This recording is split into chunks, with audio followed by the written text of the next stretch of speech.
سلام، من حسینم و شما به اپیزود 2 از پادکست قدر مطلق گوش میکنید.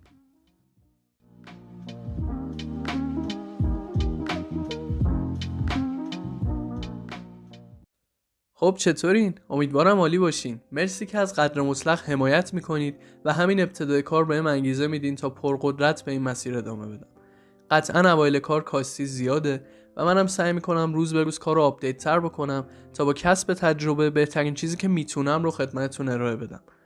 قدر مطلق در حال حاضر از 3 پلتفرم یوتیوب، اسپاتیفای و کست باکس در دسترسه که خوشحال میشم منو تو این پلتفرم ها سابسکرایب کنید و نظرات و انتقادهای سازندتون رو برام کامنت کنید. قبل از اینکه بریم سراغ موضوع امروز ازتون عذرخواهی میکنم بابت این صدای گرفته. یه کمی سرما خوردم اما خب دوست نداشتم اپیزودو عقب بیفته. امیدوارم که تو این اپیزود بتونید تحمل کنید این صدا رو. خب بریم سراغ موضوع امروز که به نوعی تکمیل کننده مقدمه قدر مطلق ماست. به نظر من شادی و غم اولیه ترین احساسات ما آدما هستن و خب چی بهتر از این دو حس برای تعریف کردن بیرون و درون قدر مطلق ما. اگه اپیزود قبلی رو گوش کرده باشید سعی کردم خیلی علمی در مورد مفهوم شادی و راههای کسب اون صحبت بکنم. حالا تو این اپیزود میخوایم یه سری به بیرون از دیوارهای امن قدر مطلقمون بزنیم، جایی که میتونه غم و احساسات و عواطف منفی وجود داشته باشه. پس موضوع امروز ما در مورد غم و اندوهه. غم مثل تمامی احساسات ما یه حس موقت و گذراست که میتونه در نتیجه خیلی از اتفاقا مثل گرفتن نمره بد توی درسی، رد شدن توی مصاحبه کاری یا حتی فهمیدن اینکه کراشتون تو رابطه از درون شما ایجاد بشه. غم یه واکنش طبیعیه و اتفاقا برای بقای انسان یه چیز لازم و ضروریه. این احساس به افراد کمک میکنه تا به بهترین شکل با محیط و شرایط جدید سازگار بشن و بتونن تو هر موقعیت بهترین واکنش رو از خودشون نشون بدن. ما با شناخت این احساسات میتونیم در زمان مناسب اون رو بپذیریم و از بین ببریمش. فقدان‌ها و از دست دادن‌ها محرک اصلی این احساس غمن. شما آدمی رو تصور کنید که هیچ فقدانی رو تو زندگیش تجربه نکرده و زندگی بدون چالشی داشته. خب طبیعتاً هیچ تغییری در نوع نگرش و زندگی این گونه افراد رخ نمیده. تو تکامل انسان مهمترین شیوه برای درک و پذیرش موقعیت‌های دردناک و از دست دادن‌ها همین احساس غم بوده. رفتارهایی مثل گریه کردن و گوشه‌گیری هم که از مشخصهای اصلی احساس غمه و اگرچه با شرایط نامطلوبی همراهه ولی همیشه جنبه منفیش در نظر گرفته نمیشه، چون همین گریه کردن میتونه افراد رو از لحاظ عاطفی تسکین بده. جالبه بدونید حتی همین گریه هم باعث ترشح اکسیتوسین و سایر اندورفین های تسکین درد میشه که تو اپیزود قبل راجبش صحبت کردیم. مفهوم غم همینقدر ساده است و قطعاً هممون اون رو زیاد تجربه کردیم و از لحاظ هورمونی هم کمبود تمام اون هورمون‌های شادی که تو اپیزود 1 راجبش صحبت کردیم میتونه باعث بروز احساس غم در ما بشه. پس کمبود هورمون‌های شادی باعث بروز احساس غم و افزایش اونا باعث بروز احساس شادی میشه. اما یه اشتباه و مسئله رایج قائل نبودن تفاوت بین احساس غم و اختلال افسردگیه. بله دوستان، غم و اندوه یک احساس گذراست اما افسردگی یک اختلال روانیه. پس به هر غم و اندوه گذرایی برچسب افسردگی نزنیم. متاسفانه این واژه انگار یه جورایی تو جامعه ما مد شده. از مهمترین تفاوت‌های این دو حس میشه به این اشاره کرد که فردی که غم رو تجربه میکنه غالباً دلیل این احساس غم رو میدونه، اما اکثر افرادی که به لحاظ بالینی افسرده هستن حتی دلیل این افسردگی رو نمیدونن. فرد غمگین میتونه امید به آینده‌اش رو حفظ کنه و آگاهانه تصمیم به تغییر این روحیه ناخوشایند بگیره، اما فردی که دچار افسردگیه زندگی رو ناامید کننده میبینه و ممکنه نتونه به صورت آگاهانه به علائم افسردگیش غلبه بکنه. از اونجایی که مفهوم غم خیلی چیز پیچیده‌ای نیست، همیشه انتهای مسیر معاشرت درباره غم به موضوع افسردگی ختم میشه و ما تو قدر مطلق اینجاییم تا قبل از پرداختن به موضوعهای مختلف تو اپیزودهای آینده از پایه احساساتمون و تفاوت بین اونا رو بشناسیم و با آگاهی از اون احساسات راجع به چالش‌های روزمره خودمون حرف بزنیم. پس بریم با اختلال افسردگی بیشتر آشنا شیم تا دیگه اونو با غم و اندوه یکی ندونیم.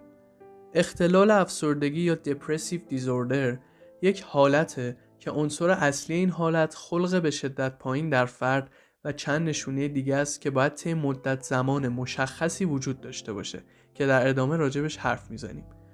طبق آخرین آمارها تقریباً 350 میلیون نفر در سراسر جهان تحت تاثیر افسردگی هستند که این رقم میتونه تغییر بکنه و رشد این اختلال در زنها 2 برابر مرداست. عواملی که میتونه باعث بروز این اختلال بشه شامل صفات ارثی، تفاوت‌های بیولوژیکی، تغییر تعادل هورمون‌ها، مصرف داروهای خاص به دلیل شرایط پزشکی یا مصرف الکل و یا اتفاقهای استرس‌زا مثل از دست دادن عزیزان باشه. حالا همین اختلال افسردگی خودش انواع مختلفی داره که در ادامه بریم راجع به چند تا از مهماش با هم صحبت بکنیم تا بیشتر آشنا شیم با این موضوع. طبق ملاک‌های DSM از انجمن روانشناسی آمریکا، عمده ترین نوع افسردگی اساسیه که بهش افسردگی عمده یا MDD هم گفته میشه. اگه فرد در طول مدت 2 هفته دست کم 5 نشونه از این نشونه هایی که براتون میگم رو تجربه بکنه و اکثر این نشونه ها تقریبا هر روز تو فرد وجود داشته باشه، طبق ملاک‌های تشخیصی انجمن روانشناسی آمریکا این فرد مبتلا به افسردگی اساسی یا MDD هست.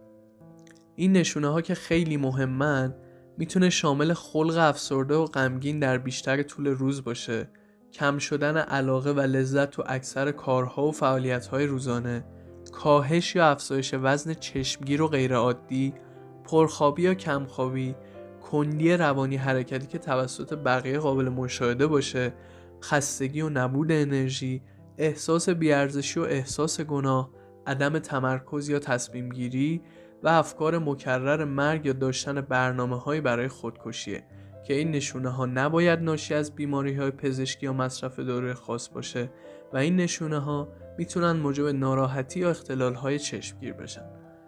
پس اگه فرد حداقل 5 نشونه از اینها رو در طول مدت 2 هفته به صورت مداوم در طول روز تجربه بکنه، میشه گفت که دچار افسردگی اساسیه و بهتره تو این شرایط فرد حتما به یک دکتر روانشناس یا در شرایط حادتر به یک روانپزشک مراجعه بکنه.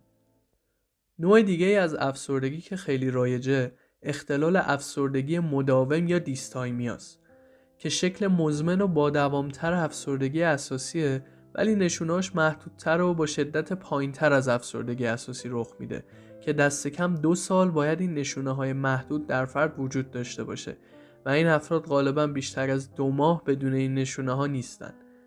این نشونه ها میتونه شامل بی‌نظمی های خواب و اشتها، انرژی کم یا خستگی، عزت نفس پایین، مشکل تمرکز و تصمیم گیری و احساس ناامیدی باشه.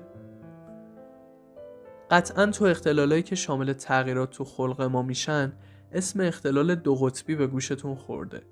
اختلال 2 قطبی یا بایپولار دیزوردر که قبلا به اسم افسردگی شیدایی هم تعریف میشده، یکم از افسردگی اساسی و مداوم پیچیده تره و شامل 2 قطبی نوع 1 و نوع 2 میشه که راجع به تفاوتاش با هم حرف میزنیم. برای اینکه اختلال 2 قطبی رو بشناسیم باید با واژه مانیا و هایپومانیا آشنا بشیم که به فارسی به این 2 واژه شیدایی و نیمه شیدایی هم گفته میشه. علائم این 2 نسبتا مشابهه، ولی در مانیا این علائم برجسته تره و در طول مدت بیشتری رخ میده. ملاک‌های دوره مانیا که حداقل 1 هفته باید در بیشتر تایم روز در فرد وجود داشته باشه شامل عزت نفس کاذب یا خودبزرگبینی، کاهش نیاز به خواب به طوری که فرد با 3 ساعت خواب حس میکنه کامل استراحت کرده، پرحرفی فرد و فشار مداوم برای ادامه صحبت، پرش افکار و حواس پرتی، انرژی و هیجان بیش از اندازه و ولخرجی و بی‌احتیاطی‌های جنسی یا سرمایه‌گذاری‌های احمقانه میشه. مثلا فرد یهو دلش میخواد بزنه بیرون و کلی برای خودش خرید کنه، حتی اگه بیفته تو قسط و مشکلات مالی. در نظر داشته باشید که این عوامل به وضوح قابل مشاهده است و خلاصه سرخوشی از بر روی فرد میباره. هایپومانیا یا نیمه شیدایی هم شامل همین ملاک‌ها با شدت پایین‌تر و مدت زمان کوتاه‌تر، مثلا 4 روز به جای 1 هفته میشه. خب قبلتر توضیح دادم که 2 قطبی شامل نوع 1 و نوع 2 میشه که این 2 واژه رو تعریف کردیم تا به تفاوت این دوتا برسیم. در 2 قطبی نوع 1 فرد 1 یا تعداد زیادی دوره مانیا رو تجربه میکنه و وجود افسردگی در کنار این مانیا اجباری نیست. اما در دو قطبی نوع 2 فرد حداقل یک دوره هایپومانیا که شدت پایین‌تر مانیا بود رو تجربه میکنه، همراه با یک یا تعداد بیشتری دوره افسردگی اساسی که به عنوان دو قطبی نوع 2 قابل تشخیصه. برای درک بهتر این اختلال من فیلم سیلور لاینینگز پلی بوک که به زبون فارسی میشه دفترچه امیدبخش رو پیشنهاد میکنم که البته با سرچ ساده میتونید کلی فیلم‌های دیگه که مرتبط با این اختلال هم پیدا کنید. داستان افسردگی به این ستایی که توضیح دادم ختم نمیشه و اختلالای دیگه‌ای مثل ملال پیش از قاعدگی که در خانم‌ها وجود داره، بی‌نظمی خلق اخلالگر که در کودکان رایج‌تره و اختلال خلق ادواری هم جزئی از اختلالات افسردگی هستند که چون تمرکز بیشتر ما تو این اپیزود روی تفاوت غم و افسردگی از مبحث ما خارجه.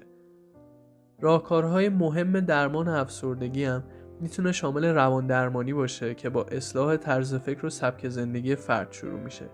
دارو درمانی هم از مهمترین روش‌های درمان خصوصا برای درمان افسردگی اساسیه که باید توسط متخصص بالینی تجویز بشه. از درمان‌های جایگزین دارو هم برای افسردگی‌های مقاوم به درمان میشه به درمان با شوک الکتریکی یا همون ECT اشاره کرد که بیشتر تو موارد حاد مورد استفاده قرار میگیره.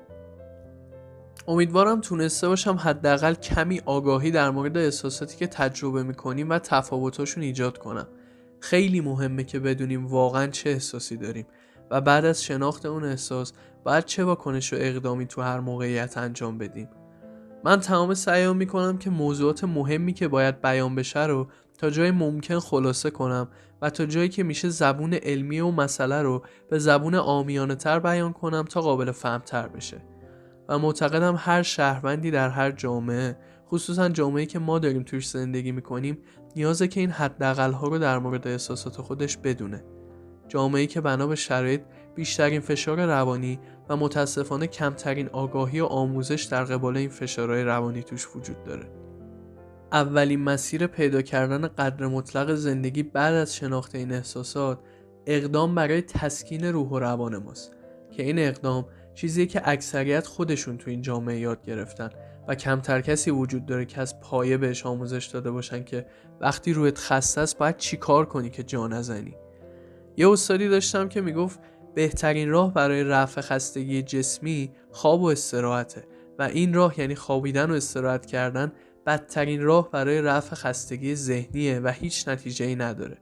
پس بیایید با خستگی‌های ذهنیمون مثل خستگی‌های جسمی برخورد نکنیم و خودمون رو در قبال این خستگی‌های ذهنی به خواب نزنیم. مرسی که تا این لحظه از قدر مطلق